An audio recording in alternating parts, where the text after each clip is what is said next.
Daryl 34 वर्षीय सैनिक दानव राजा की सेना में निष्ठा से सेवा कर रहा है, जिसे ग्रैंडवर्जा 4 स्वर्गीय जनरलों में से एक ने त्यागे हुए बच्चे के रूप में पाला था।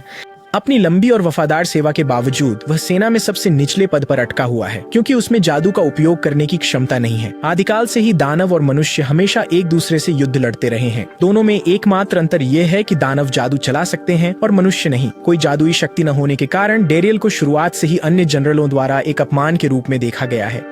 संरक्षक ग्रैंडवर्जा की सेवानिवृत्ति के बाद बेटे बाशुबाजा ने पद संभाला। पहले ही दिन उसने डेरियल को पद से हटाकर महल से निकाल दिया। बेघर डेरियल नया जीवन शुरू करने की उम्मीद में कई दिनों तक जंगल में भटकता रहा, कम भोजन और नींद के साथ। एक सुबह उसे एक महिला मिलती है जिसका पीछा एक बंदर राक्षस कर रहा होता है। एक सैनिक के तौर पर वह उसे राक्षस के हमले से बचाता है। जादुई शक्ति न होने पर भी वह राक्षस को रोकने के लिए अपनी क्रूर ताकत का इस्तेमाल करता है, पर कमजोर और भूखे शरीर के कारण हमले के बीच ही वह जमीन पर गिर जाता है। राक्षस उसे मुक्का मारता है, वह दूर जा गिरता है। डेरियल को गिरी महिला के बैग में खंजर दिखा। दानव सैनिक को मानव हथियार वर्जित था, फिर भी उसने उसे पकड़ा और राक्षस की छाती में घोंप दिया, पहले देखे मानव नायक की नकल करते हुए। उस पर हमला करने वाले राक्षस को मरा देख महिला ने डेरियल को जान बचाने के लिए धन्यवाद दिया। वह जाने लगा, पर उसने उसका लबादा पकड़ लिया और तब तक नहीं छोड़ा जब तक वह उसके गांव आने को तैयार न हो गया। वह उसे घर बुलाकर और भोजन कराकर ठीक से धन्यवाद देना चाहती थी। एक अच्छे गर्म भोजन के प्रस्ताव से आकर्षित होकर डेरियल उसके साथ जाने को तैयार हो गया। लक्स गांव में उसके घर पहुंचकर वह अपना परिचय मल्लिका बताती है। वो उसकी माँ और गांव के मुखिया पिता से भी मिलता है। उसे उनसे बहुत सावधान रहना होगा, क्योंकि राक्षस होने का पता चलने पर वे हमला कर सकते हैं।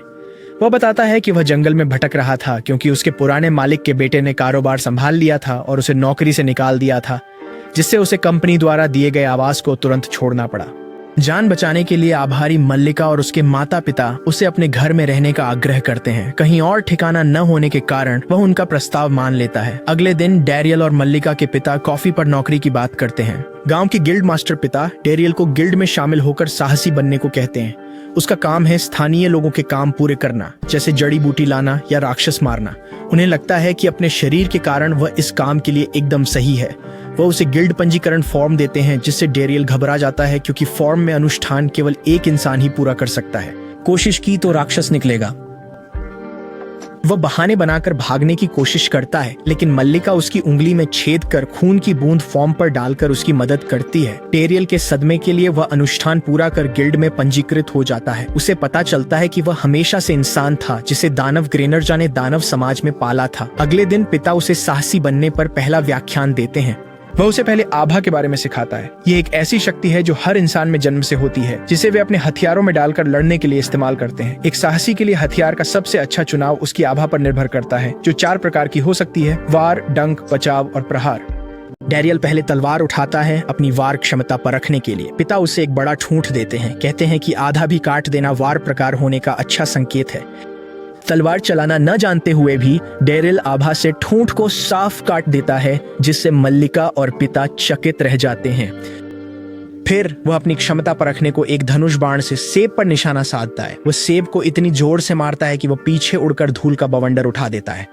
उसके बाद उसे एक हथौड़े से चट्टान तोड़ने को कहा जाता है, जिससे वह टुकड़ों में बिखर जाती है। अंत में अपनी रक्षा क्षमता जांचने के लिए उसे पिता के विशाल लोहे के हथौड़े के वार को एक छोटी लकड़ी की ढाल से रोकना होता है। पिता के सबसे शक्तिशाली वार के बावजूद डेरियल उसे सफलतापूर्वक रोकता है और पिता को पीठ के बल गिरा देता है। ये परिणाम साबित करते हैं कि डेरियल के पास सभी 4 प्रकारों के लिए एक पूर्ण आभा है, जिसके बारे में पिता ने कभी नहीं सुना था। पिता उसे केंद्रीय गिल्ड में आवेदन करने की सलाह देते हैं, जो साहसी के लिए शीर्ष संगठन है। उसकी क्षमताएं प्रवेश के लिए पर्याप्त हैं और पिता सिफारिश पत्र भी लिखेंगे। हालांकि डेरियल मल्लिका के आंसू देख गांव में रहने को कहता है। कुछ ही देर बाद पिता डेरियल को ग्रामीणों से एक नए साहसी के रूप में मिलवाते हैं। सभी खुशी से उसका स्वागत करते हैं, सिवाय एक हरे बालों वाले किशोर के, जो डेरियल को बूढ़ा कहकर शर्मिंदा करता है। वह किशोर गाशिया है, गांव का एकमात्र साहसी।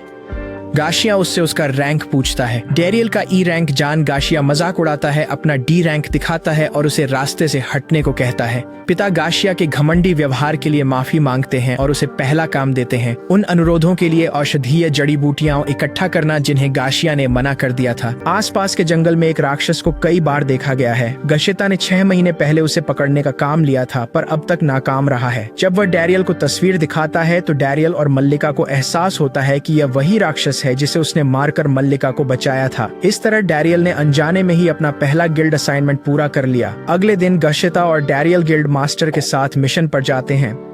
गिल्ड मास्टर गशिता से डैरियल का धन्यवाद करवाता है जिसने उसके बदले बंदर राक्षस को हराया। एक ई रैंक साहसी से मात खाकर शर्मिंदा और निराश गशिता मास्टर के विरोध के बावजूद उनकी मेज से एक खोज उठाता है और उसे पूरा करने भाग जाता है। डैरियल मल्लिका के साथ जंगल में निकल पड़ता है जो उसे रास्ता दिखाने और मार्गदर्शन करने के लिए उसके साथ है। डैरियल द्वारा बचाए जाने के दिन वह जंगल में थी क्योंकि गांव की एक बूढ़ी को तेज जुकाम था, पर गशिता ने जड़ी बूटियां लाने से मना कर दिया था। जड़ी बूटियों के लिए एक झोपड़ी पर पहुंचते ही वे अपनी पहली दवा ढूंढने लगते हैं। ये बहुत मुश्किल है। जड़ी बूटी ढूंढते हुए उसे हिरण के पदचिह्न दिखे और उसने रात के खाने के लिए उसका शिकार करने का फैसला किया। वे एक हिरण का पीछा करते हैं लेकिन उसकी आंखें डरावनी लाल हो जाती हैं।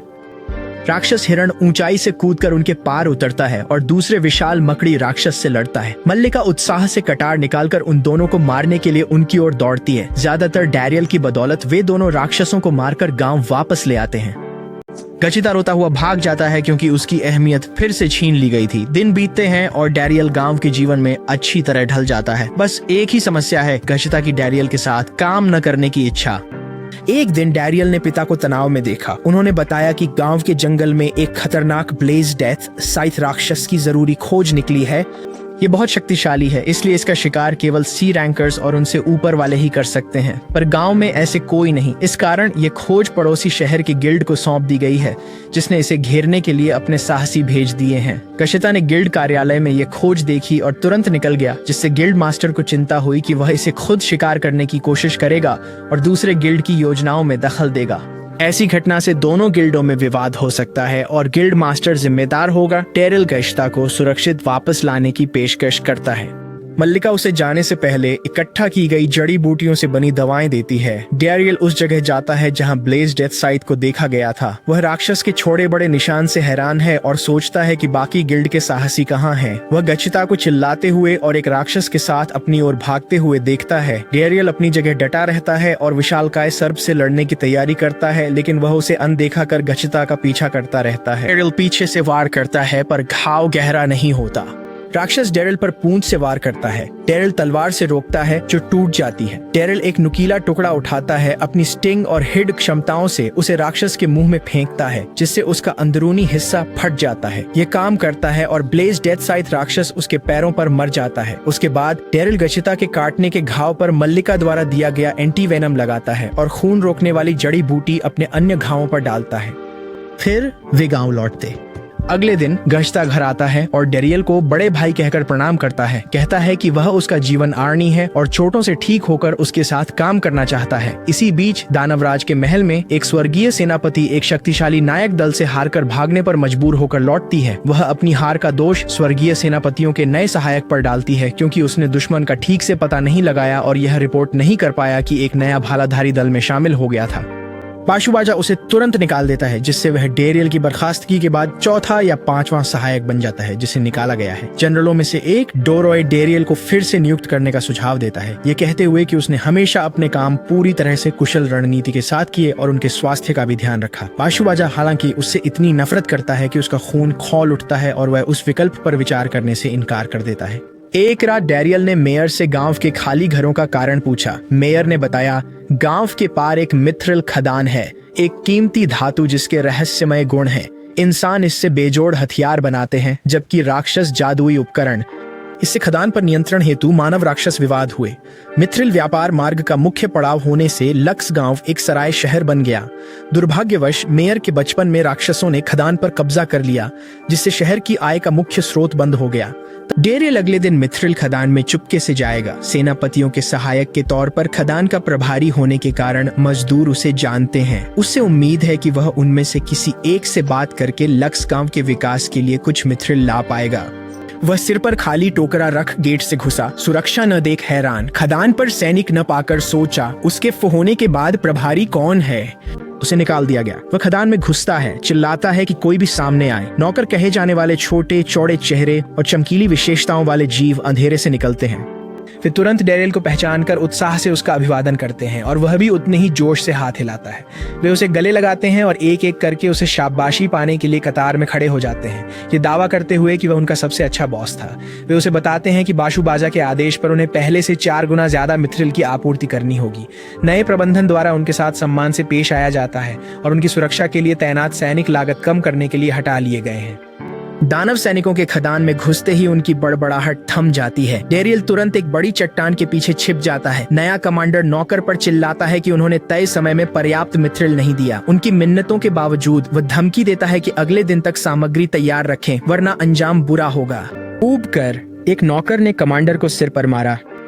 क्रोधित होकर वह सैनिकों को उन सभी को मारने का आदेश देता है। नौकर प्रशिक्षित सैनिकों का सामना नहीं कर सकते, ये जानते हुए डैरियल ने सैनिक पर कुदाल फेंककर पहला जादुई मंत्र रोका। फिर वह अपनी पहचान छिपाने के लिए कपड़े का नकाब पहनकर तलवार के साथ उनके सामने आता है। वह राक्षसों को पीछे हटने को कहता है कि ऐसा करने पर वह उनका पीछा नहीं करेगा, लेकिन हमला जारी रखने पर उन्हें उसका सामना करना होगा।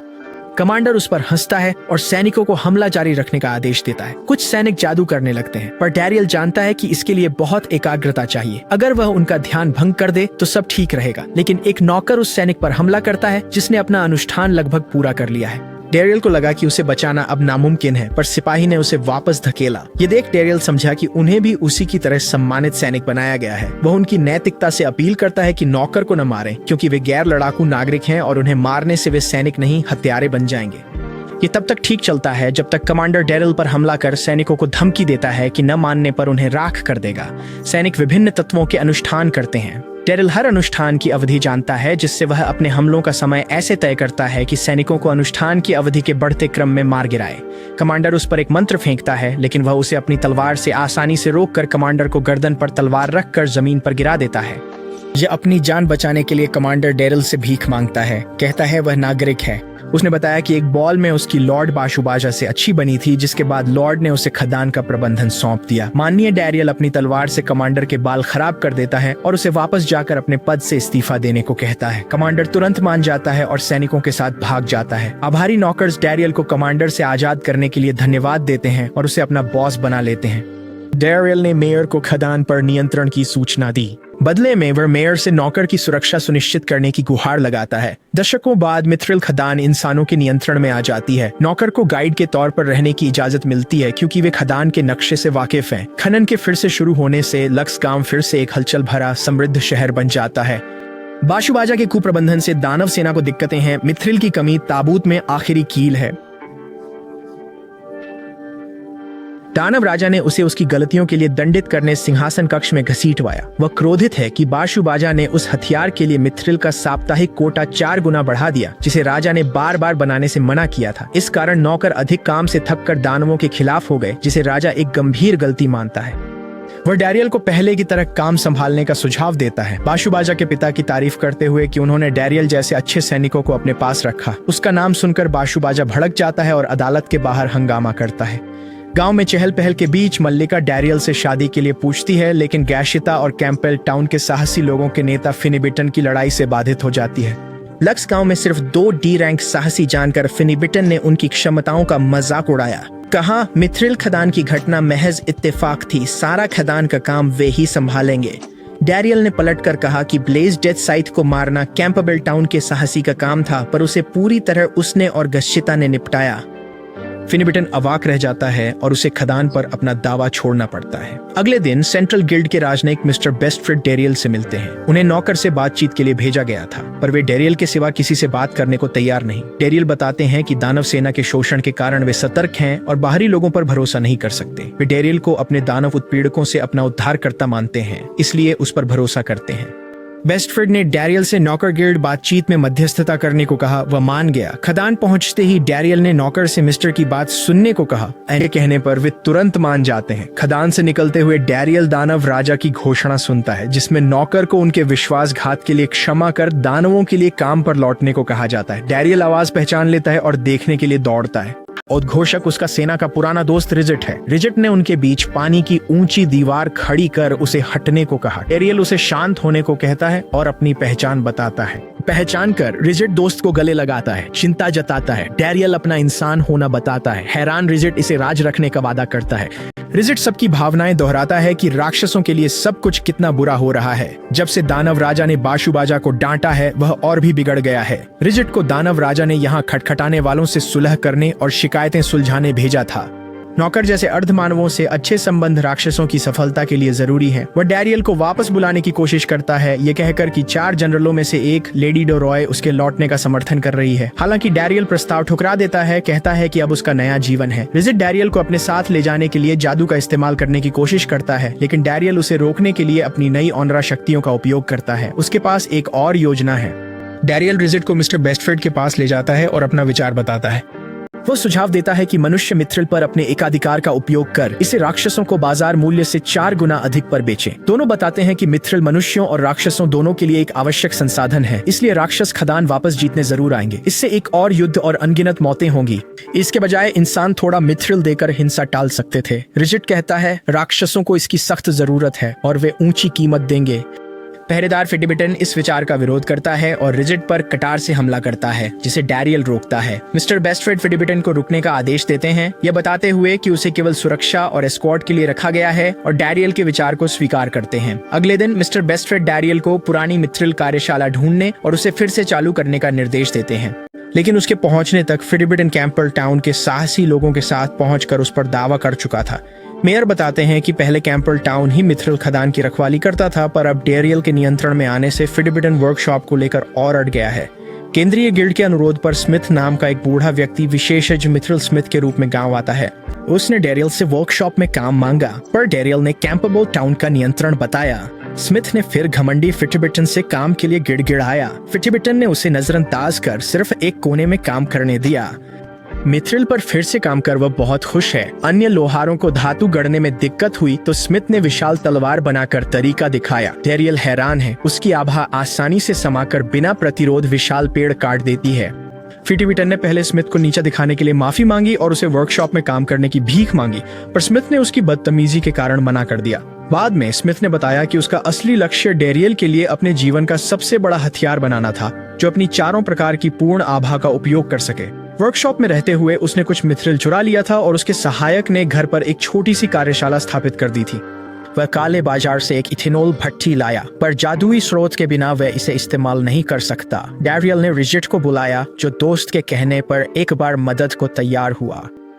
उसी दिन बाद में फिटिबिटन डेरियल से कहता है कि वह कैंपबेल टाउन के साथ मिलकर केंद्रीय गिल्ड से लड़े, यह दावा करते हुए कि वे खदान के अधिकांश मुनाफे को अपने पास रख रहे हैं। वह वादा करता है कि अगर डेरियल गठबंधन बनाने के लिए सहमत होता है तो कैंपबेल टाउन लक्स विलेज के साथ बेहतर व्यवहार करेगा। डेरियल मना कर देता है, कहता है कि वह ऐसे व्यक्ति के साथ नहीं जुड़ सकता जिसने उसके प्रियजनों को चोट पहुंचाई है। गुस्से में फिटिबिटन उसे अगले दिन गांव के चौक पर द्वंद्व युद्ध के लिए ललकारता है। घर पर मेयर द्वंद्व युद्ध के नियम समझाता है। द्वंद्व युद्ध तब तक चलता है जब तक कोई एक प्रतिभागी आत्मसमर्पण नहीं कर देता या लड़ने में असमर्थ नहीं हो जाता। द्वंद्व युद्ध के परिणाम का उपयोग संभवतः खदान के स्वामित्व का फैसला करने के लिए किया जाएगा। यदि द्वंद्व युद्ध में कोई व्यक्ति मारा जाता है तो हत्यारे पर कोई अपराध दर्ज नहीं होता, इसलिए लोग द्वंद्व युद्ध का उपयोग निजी बदला लेने के लिए करते हैं। डेरियल की जान की फिक्र में सब उसे द्वंद्व युद्ध से हटने को कहते हैं, वरना खदान पर कैंपबेल टाउन का कब्जा हो जाएगा। डेरियल अड्डा है कि वह भाग लेगा। स्मिथ उसे द्वंद्व युद्ध के लिए मिथ्रिल हथियार का उपयोग करना सिखाता है। अगली सुबह आती है और दोनों प्रतिद्वंद्वी चौक पर मिलते हैं। फिटिबिटन के पास मिथ्रिल से बनी आंशिक ढाल और तलवार है। डेरियल एक साधारण और छोटी शुद्ध मिथ्रिल की छुरी निकालता है। जब फिटिबिटन उसके हथियार पर ताना मारता है, डेरियल एक चट्टान फेंकता है जिसे फिटिबिटन तभी देखता है जब वह उसके चेहरे के पास फटती है।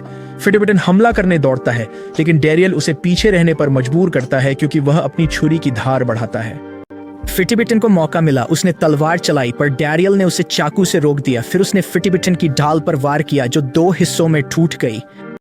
स्मिथ बताता है कि उसने हार्मीज की तलवार बनाई है, जो साधारण नहीं है। इसे चलाने वाले की आभा से आकार बदलने के लिए बनाया गया है। डेरियल की आभा एकदम सही है, इसलिए तलवार कोई भी रूप ले सकती है। डेरियल फिटिबिटन की तलवार के टुकड़े टुकड़े कर देता है। फिटिबिटन का साहसी मिथ्रिल तलवार फेंकता है। डेरियल ने अपनी तलवार को चाबुक में बदला और फिटिबिटन के पहले वार पर उसकी लंबी तलवार तोड़ दी, जिससे डेरियल की तुरंत जीत हुई। फिटिबिटन को अब तक बहुत हार मिली है। मल्लिका बहुत खुश हुई और डेरियल को बधाई देते हुए गले लगा लिया। बाद में सेंट्रल गिल्ड के बेस्टफोर्ड ने डैरियल से घटना के लिए माफी मांगी और कहा कि कैंपबेल टाउन की गिल्ड को सजा मिलेगी। डैरियल ने सजा चुनने की अनुमति मांगी और कहा कि गिल्ड द्वंद्व से क्षतिग्रस्त घरों की मरम्मत करे। उसके सम्मान और प्रतिभा को पहचानते हुए बेस्टफोर्ड ने डैरियल को सेंट्रल गिल्ड में शामिल होने के लिए आमंत्रित किया, जिसे मल्लिका सुन लेती है। डैरियल कहता है कि उसे इस पर सोचने के लिए कुछ समय चाहिए। उस रात जब डैरियल सोना में आराम कर रहा था, मल्लिका आई और उससे बात करने को कहा। वो कहती है कि सेंट्रल गिल्ड जाने से पहले वो उसके साथ और समय बिताना चाहती है। वो उसे अच्छा करने के लिए प्रेरित करती है। कहती है कि उसे पता था कि यह दिन आएगा क्योंकि वो बहुत प्रतिभाशाली है। वो लक्स गांव को बेहतर बनाने के लिए किए गए सभी कामों के लिए उसे धन्यवाद देती है और कहती है कि उसने कभी इतना खुश महसूस नहीं किया। डैरियल ने सेंट्रल गिल्ड का प्रस्ताव ठुकरा दिया क्योंकि उसे गांव से प्यार है। मल्लिका राहत से रोने लगी। डैरियल ने उसके आंसू पोंछे और उसे चूमा। राक्षस राजा के महल में बाशुबाजा अपने पिता ग्रैनवर्जा से मिलता है। ग्रैनवर्जा पूछता है कि क्या उसे याद है उसने क्या कहा था जब वह स्वर्गीय सेनापति के पद से सेवानिवृत्त हुआ था। बाशुबाजा को याद आता है कि उसने कहा था कि डैरियल उसके जीवन की सबसे बड़ी किस्मत था और उसे बाशुबाजों को सौंपना, सौभाग्य को उसे देना और उसकी नई पदवी का जश्न मनाना था। ग्रैनवर्जा डैरियल का हाल पूछता है, जिस पर बाशुबाजा घबराकर जनरलों की सेवा में उसके ठीक होने का यकीन दिलाता है। बेटे का झूठ जान वह उसे दीवार के पार मुक्का मारता है। वह बाशुबाजा से डैरियल को वापस लाने को कहता है, पर बाशुबाजा फिर मना कर देता है। कहता है कि वह अपनी काबिलियत खुद साबित करना चाहता है। अगले दिन मेयर डैरियल से बात करता है। वह कहता है कि वह और उसकी पत्नी बूढ़े हो रहे हैं और डैरियल ने गांव के विकास में बहुत योगदान दिया है। वह डैरियल को मेयर का पद प्रदान करता है। डैरियल मल्लिका से शादी की इजाजत मांगता है। इजाजत मिलने पर वह मल्लिका का हाथ मांगता है और वह खुशी खुशी मान जाती है। ये डैरियल के जीवन में एक नए अध्याय की शुरुआत है। 1 साल बीत जाता है और डैरियल और मल्लिका खुशी खुशी शादीशुदा हैं। उनके एक बेटा है, ग्रैन, जिसका नाम डैरियल के पिता समान ग्रैनवर्जा के नाम पर रखा गया है। उसने मल्लिका और उसके परिवार को अपने अतीत के बारे में बताया और उन्होंने उसे स्वीकार कर लिया। वो एक सफल मेयर है जिसके अधीन गाँव में मिथ्रिल प्रसंस्करण व्यवसाय फलता फूलता है और बड़ा होता जा रहा है। स्मिथ का निधन बुढ़ापे से हुआ, पर उन्होंने अपने अंतिम दिन वर्कशॉप में मिथ्रिल गढ़ने के अपने जुनून में बिताए। एक दिन घशिता ने डैरियल को बताया कि हीरो गांव आ रहा है। हीरो सेंट्रल गिल्ड के सबसे शक्तिशाली साहसी को दी जाने वाली उपाधि है जो दानव राजा को हराने के लिए समर्पित है। डैरियल को याद आया कि हीरो एक डरावना बूढ़ा दाढ़ी वाला आदमी था जो राक्षसों को बेरहमी से मारता था। डर था कि उसे दानव सेना का सहायक पहचान लिया जाएगा। डैरियल चेहरा ढंक कर नायक से मिलने की तैयारी करता है। हालांकि वह यह देखकर हैरान रह जाता है कि नायक एक युवा खूबसूरत लड़की है जिसका नाम लेडी है। उसने हाल ही में यह उपाधि हासिल की है और दानव राजा से लड़ने के लिए सही मिथ्रिल हथियार लेने गांव आई है। मेयर के घर में उसे और उसके दल को ठहराया गया। उसने बताया कि गांव आने के उसके 2 उद्देश्य हैं। पहला, मिथ्रिल हथियार देखना। उसे दुनिया की एकमात्र मिथ्रिल कार्यशाला का दौरा कराया गया। स्मिथ ने मरने से पहले अपना सारा ज्ञान वहां के लोहारों को दिया था, जिसमें सकाई भी था, जो अब सबसे अच्छा मिथ्रिल लोहार है। सकाई हीरो लेडी का हाथ छूता है जैसे स्मिथ ने सिखाया था और उसे स्लैश टाइप पाता है। प्रभावित होकर वह अपना दूसरा लक्ष्य बताती है, अपनी पार्टी के लिए चौथा सदस्य ढूंढना, जिसे वह कई क्षेत्रों में घूमकर पूरा करने की कोशिश कर रही है। गांव चौथे सदस्य के लिए एक प्रतियोगिता रखता है जिसमें कई लोग भाग लेते हैं। चयन का तरीका तीनों पार्टी सदस्यों और सभी प्रतिभागियों के बीच आमने सामने की लड़ाई है। नायक के दल के सदस्य रसोई के बर्तनों को अपनी बाधा बनाते हैं, फिर भी सभी प्रतिभागी हार जाते हैं। अचानक एक तीर लेडी के चेहरे के पास से सनसनाता हुआ निकलता है। घचिता ही वह है जिसने दूर से तीर चलाया और वह उस पर लगातार तीर चलाता रहता है। लेडी तीरों की ओर बढ़ती है, हमलावर की शक्ति भांपकर। गशिता आभा से तीर उठा फिर हमला करता है, पर लेडी उन्हें काट देती है।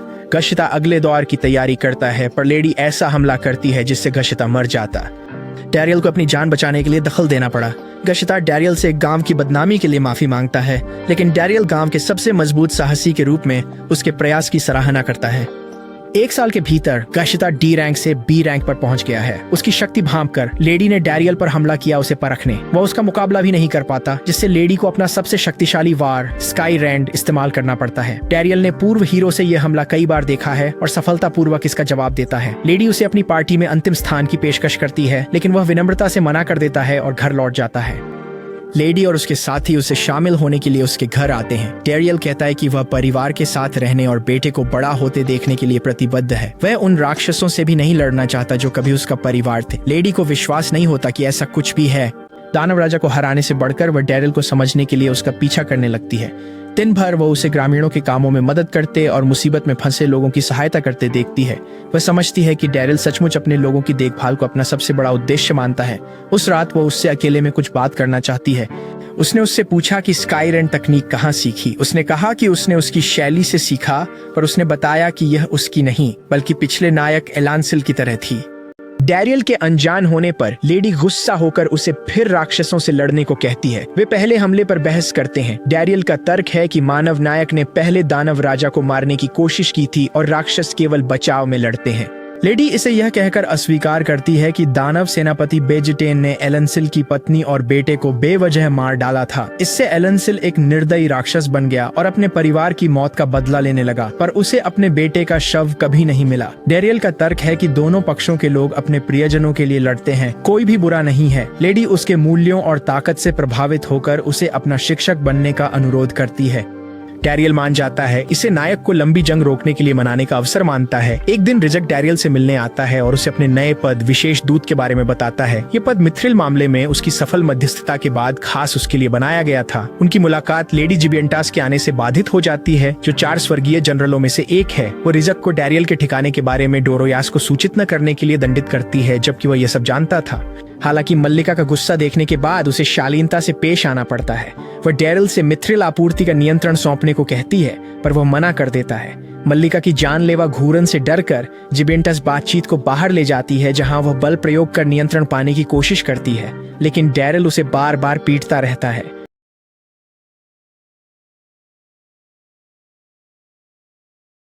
डैरियल तूफान को निगलने के लिए एलेंसिल जैसा एक विशाल स्काई रेंट छोड़ता है। वह बेहोश होकर अपनी ऊंचाई से गिरने लगती है, लेकिन डैरियल और रिस्क उसे बचा लेते हैं।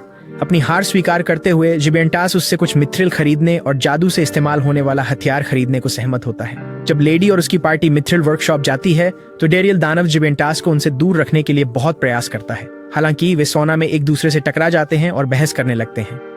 डैरियल दखल देकर उन्हें घर लाता है, अपनी स्थिति और दोनों पक्षों से लगाव समझाता है। वे समझते हैं पर झगड़ते रहते हैं। मल्लिका द्वंद्व युद्ध का सुझाव देती है। डैरियल इस शर्त पर देखरेख करता है कि कोई मारेगा नहीं। अगली सुबह द्वंद्व युद्ध शुरू होता है। दोनों बराबर के हैं। लंबे समय तक कोई विजेता नहीं उभरता। डैरियल का बेटा ग्रैंड मल्लिका की बाहों से छूटकर द्वंद्व कर रहे दोनों की ओर भागता है। उनके एक वार से एक बड़ा पत्थर उस पर गिरने ही वाला होता है, पर जिबेंटास उसे हवा में ही मंत्र से नष्ट कर देता है। इससे लेडी आखिरकार राक्षसों में अच्छाई को पहचान पाती है और दोनों अच्छे से घुल मिलकर द्वंद्व रद्द कर देते हैं। डैरियल को लगता है कि ये द्वंद्व युद्ध का सबसे अच्छा परिणाम है, क्योंकि ये राक्षसों और मनुष्यों के एकजुट होने की संभावना साबित करता है। दानव राजा के दरबार में ग्रैंडवर्जा ने राजा से अपने बेटे बाशु बाजा को स्वर्गीय सेनापति पद से हटाने का अनुरोध किया, क्योंकि उसने कर्तव्य त्याग दिए हैं और 1 साल से कमरे से नहीं निकला है।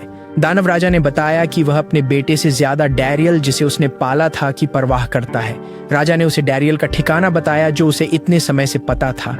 एक दिन लेडी का एक साथी डैरियल के पास एक मेहमान लाता है। वह चौंक जाता है कि मेहमान एलेंसिल है, इतिहास का सबसे शक्तिशाली नायक। उसे खूनी हत्यारा याद कर डैरियल उसे अपने दरवाजे पर देखकर डर जाता है। लेकिन वह और भी हैरान होता है जब एलेंसिल को गांव के बच्चों से एक सज्जन बूढ़े की तरह पेश आते देखता है। ग्रामीण अपने नायक को सामने देखकर बहुत खुश हैं। डैरियल उसे अपने घर बुलाता है और जिबेंटास को चेतावनी देता है कि गांव में जादू का इस्तेमाल न करे, क्योंकि वह जादुई ऊर्जा को शिकारी कुत्ते की तरह सूंघ लेता है। एलेंसिल कहता है कि वह अपनी शिष्या लेडी को प्रशिक्षण जारी रखने गांव आया है, क्योंकि वह ग्रैनर्वा के सबसे शक्तिशाली हमले से लगी चोटों से ठीक हो गया है। गांव के कई लोग महान नायक से उसका प्रशिक्षण देखने आते हैं। एलेंसिल ऑटोग्राफ देते हुए उसके सभी हमलों से आसानी से बचता है। उसकी तलवारबाजी में सुधार देखकर उसने पूछा कि वह किसके साथ अभ्यास कर रही थी। ये जानने पर कि डैरियल ने उसे सिखाया था, एलेंसिल ने डैरियल को द्वंद्व युद्ध के लिए कहा। हिचकिचाते हुए भी डैरियल दबाव में आ गया। उसने लड़ाई से पहले भोजन का सुझाव देकर टालमटोल की। वे स्वादिष्ट पिकनिक का आनंद ले रहे थे जब एलेंसिल को डैरियल के घर से जादू महसूस हुआ। उसके व्यवहार में अचानक बदलाव आता है। उसने स्रोत की ओर हथियार फेंका। जिबियंथिस को पैर से फंसा लिया। वह घर में घुसकर उसे मारने की कोशिश करता है, पर डैरियल ने रोका, जो अपने गांव में हत्या नहीं होने देता।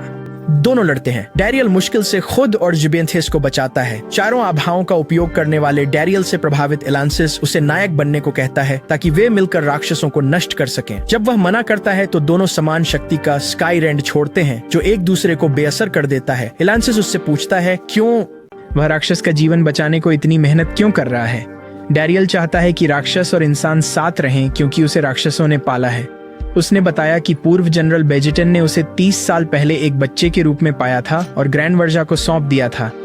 बिंदुओं को जोड़ते हुए एलांसिल समझ जाता है कि डैरियल उसका खोया हुआ बेटा है। इससे पहले कि डैरियल कुछ समझ पाता, एलांसिल ने लक्स गांव पहुंचे ग्रैंड वर्जा के अग्नि हमले को रोक दिया। लंबे समय बाद मिलकर ग्रैंड वर्जा एलांसिल को गले लगाता है। वह मानता है कि उसे पता था डैरियल इंसान है, क्योंकि वह 5 साल बाद जादू नहीं कर पाया, पर वह उसे छोड़ नहीं सका। डैरियल के प्यार ने उसे आज इतना मजबूत बनाया। एलांसिल गुस्से में है, कहता है कि उसका समय राक्षसों ने छीन लिया।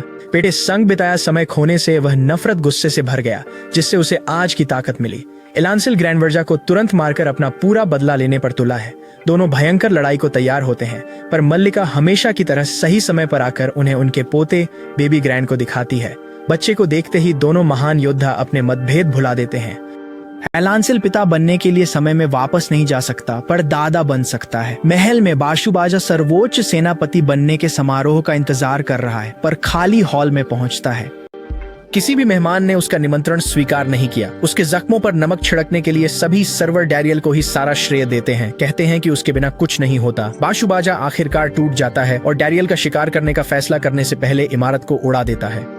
डैरियल के घर पर उसके तीनों पिता बियर पीते हैं और ग्रैंड के साथ खेलते हैं। एलेंसिल अतीत से सुलह करता है, ग्रैंड वर्जा को एक अच्छा पिता मानकर, और वे हाथ मिलाते हैं। लेडी एलेंसिल को अपना प्रशिक्षण जारी रखने के लिए कहकर माहौल खराब कर देती है। डैरियल पूछता है कि अच्छे दानवों के बारे में जानने के बाद भी वह दानव राजा को हराने पर क्यों अड़ी है। एलांसिल बताता है कि नायकों का हमेशा से मानना रहा है कि दानव राजा ही सभी दुर्भाग्य का स्रोत है और उसकी हार से सौभाग्य की प्रचुरता आएगी। पर एलांसिस जानता है यह दुष्प्रचार है। असल में दानव राजा के पास दुनिया की सबसे ज्यादा बुद्धि और शक्ति है। सेंट्रल गिल्ड मानता है कि उसे हराने से उन्हें शक्ति मिलेगी, जिससे इंसान श्रेष्ठ जाति में विकसित होंगे। सेंट्रल गिल्ड को शक है कि दानव राजा राक्षसों को जादू देता है और उसे हराने पर वे भी जादू सीख सकते हैं।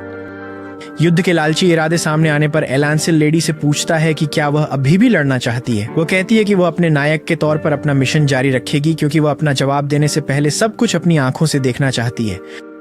उसी पल फिडिपाल्डन भागकर सबको बताता है कि मिथ्रिल खदान पर एक राक्षस ने हमला कर दिया है। जीबेंतेस अपनी पवन शक्तियों से सबको खदान तक ले जाती है। वे एक ऐसे विशाल राक्षस को देखकर भयभीत हो जाते हैं जिसे उन्होंने पहले कभी नहीं देखा था। हालांकि भागते समय किसी भी गार्ड को चोट नहीं लगी, पर नौकर अभी भी अंदर फंसे हुए हैं। बिना किसी हिचकिचाहट के डैरियल नौकर को बचाने के लिए खदान में दौड़ पड़ता है और एलांसिल उसके साथ जाती है।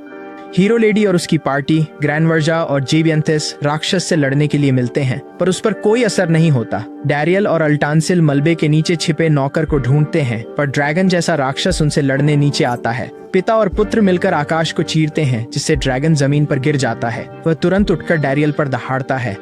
डैरियल ने हाथ बढ़ाया, राक्षस देख उड़ गया। अजीब महसूस कर ग्रैंड वर्जा जीबियंथिस संग दानव महल लौटा। बाकी ने नौकर और घायल गार्डों को बचाया।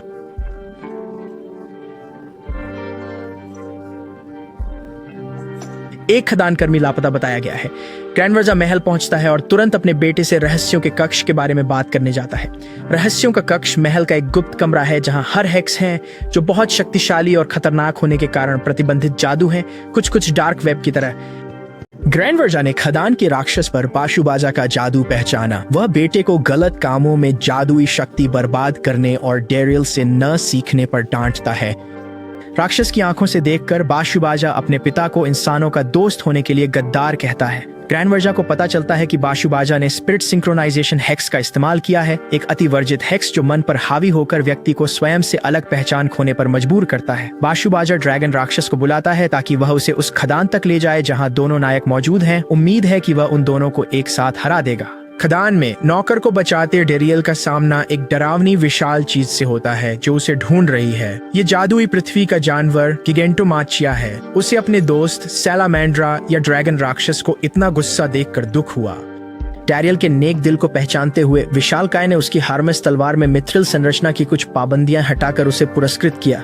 बाद में ग्रैंड वर्जा से डैरियल को पता चलता है कि बाशुबाजा सैलामेंड्रा को नियंत्रित कर रहा था और वह एलांसिल लेडी उसकी टीम को मारने के लिए 4 पौराणिक जीवों के साथ लक्स गांव आ रहा है। डैरियल की पहली कार्रवाई अपने गांव को खाली कराना है। अन्य योद्धा बाशुबाजा की प्रतीक्षा करते हैं। बाशुबाजा अपनी भयंकर सलमेंड्रा संग भव्य प्रवेश करता है। मिलते ही वह डैरियल की अंगूठी देख शादी के बारे में पूछता है। खुशी से ताली बजाकर बाशुबाजा कहता है कि वह पहले अपनी पत्नी को मारेगा। डैरियल सैलामेंड्रा को रोकने के लिए अपनी तलवार को चाबुक में बदलता है और जिबियांथिस अपनी तेज हवा से उसे जमीन पर गिराती है। डैरियल स्कैरिन को आजाद कर अपनी तलवार से बाशुबाजा पर वार करता है, साथ ही खदान पर कब्जे की भरपाई के लिए बातचीत का अनुरोध भी करता है। बाशुबाजा कहता है कि उसे इसकी परवाह नहीं, बल्कि वह दानव मानव संघर्ष खत्म करने का अपना सपना पूरा करने आया है। उसका असल मतलब है नायकों को मारना और सभी इंसानों को खत्म करके संघर्ष समाप्त करना। दोनों लड़ते रहते हैं और बाशुबाजा डैरियल को दीवार से लगा देता है। डैरियल बाशुबाजा के अद्भुत जादुई कौशल और शक्तिशाली मंत्रों के लिए उसकी तारीफ करता है। उसके बाद उसे खींचकर बाशुबाजा ने नायकों के लिए बचा अपना त्रुप का इक्का चला। उसने अपनी शक्तियां बढ़ाने के लिए एक शाप का प्रयोग किया, जिससे उसके 2 सींग और शैतान जैसी पूंछ उगाई। इसी बीच बाकी लोग सैलामेंड्रा से लड़ रहे हैं। नायक दल का एक सदस्य उन्हें घेर कर गुंबद जैसी दीवार बनाता है ताकि राक्षस उड़ न पाए, और बाकी पूरी ताकत से हमला करते हैं। तो अनुभवी एलांसील और ग्रामवर्सा उसे तुरंत मार गिराते हैं और इस पल को संजोते हैं, क्योंकि यह पहली बार है जब इंसान और दानव एकजुट हुए हैं। एक खतरा टलने के बाद वे दूर दिख रहे विशाल आग के गोले और बिजली के बोल्ट पर ध्यान देते हैं। बाशुबाजा ने गुस्से में आग का गोला फेंका जब डैरियल उसे रोकने की कोशिश कर रहा था। उसे बिल्कुल पसंद नहीं कि डैरियल उसे बताए कि क्या करना है। डैरियल फायरबॉल के मंत्र को पहचानता है और समझ जाता है कि उसे रोकना होगा, वरना पूरा गांव तबाह हो जाएगा। वह हरमा तलवार से अपनी आभा को एक विशाल प्रकाश पुंज में बदलकर मंत्र को नष्ट कर देता है। शाप जारी है। बाहुबाजा के शरीर पर भारी पड़ रहा है, उसे एक काले दानव में बदल रहा है। वह नई ताकत से डैरियल पर हमला करता है और उसे दीवार से सटा देता है। आत्मा समकालिकता का शाप इतना प्रबल हो जाता है कि जादू फैलने लगता है, जिससे डैरियल बाहुबाजा की यादों में प्रवेश कर जाता है। बाशुबाजा अपने पिता की बहुत प्रशंसा करता था और उन्हीं की तरह स्वर्गीय सेनापति बनना चाहता था। हालांकि वह उनसे कुछ सालों में एक बार ही मिल पाता था। जब बाशुबाजा 10 साल का था, ग्रैनवर्जा डैरियल को घर लाया और उसे उसका बड़ा भाई बताया। ये जानकर बाशुबाजा दुख से भर गया कि उसके पिता ने अपने बेटे के बजाय डैरियल के साथ समय बिताया। उसे सेना में तब तक नहीं लिया गया जब तक वह बड़ा होकर जादू में माहिर नहीं हो गया। जब उसे लगा कि वह पिता के साथ होगा तो ग्रैनवर्जा सेवानिवृत्त हो गया और उसे जनरल का पद व डैरियल को सहायक बना दिया। उसका अकेलापन नफरत और कड़वाहट में बदल गया, जिससे डैरियल को हराना उसके जीवन का उद्देश्य बन गया। डैरियल आखिरकार बाशुबाजा की भावनाओं को समझ गया और उनके समकालिक विचारों से अपनी भावनाएं व्यक्त करने की कोशिश करता है। वह बताता है कि उसे हमेशा से पता था कि वह ग्रैनवर्जा के परिवार का नहीं है और जादू नहीं कर सकता, इसलिए उसने कभी कोई परेशानी न करने की पूरी कोशिश की। पहली बार जब वह बाशुबाजा से मिला तो उसने एक अच्छा बड़ा भाई बनने का निश्चय किया था, लेकिन अब समझता है कि वह असफल रहा। वह बाशुबाजा से वादा करता है कि अगर उसे माफ किया जा सके तो वह एक बड़े भाई का कर्तव्य निभाएगा और तब तक उसका साथ देगा जब तक वह प्यार और सुरक्षित महसूस न करे। डैरियल के शब्द बाशुबाजा तक पहुंचे, जिससे जादू टूटा और वह अपने सामान्य शरीर में लौट आया। अब जब जादू टूट गया है, बाशुबाजा का सलमंड्रा पर कोई नियंत्रण नहीं रहा। सलमंड्रा बेकाबू हो जाता है, पर बाशुबाजा अपने प्राणों की आहुति देकर उसे थोड़े समय के लिए नियंत्रित कर कहीं और ले जाने के लिए उसके शरीर में समा जाता है। बाशुबाजा अपना भाग्य स्वीकार करता है और मरने से पहले अपने परिवार से सुलह कर खुश है। लेकिन ग्रैनवर्जा और डैरियल राक्षस को मारकर बाशुबाजा को बचाते हैं। डैरियल घर लौटता है, जहां मल्लिका भव्य दावत के साथ उसका इंतजार कर रही है। पति को सुरक्षित देख मल्लिका उसे इतनी कसकर गले लगाती है कि वह लगभग मर ही जाता है। उसी समय बाशुबाजा अपने अपराधों के लिए दानव राजा का सामना करता है।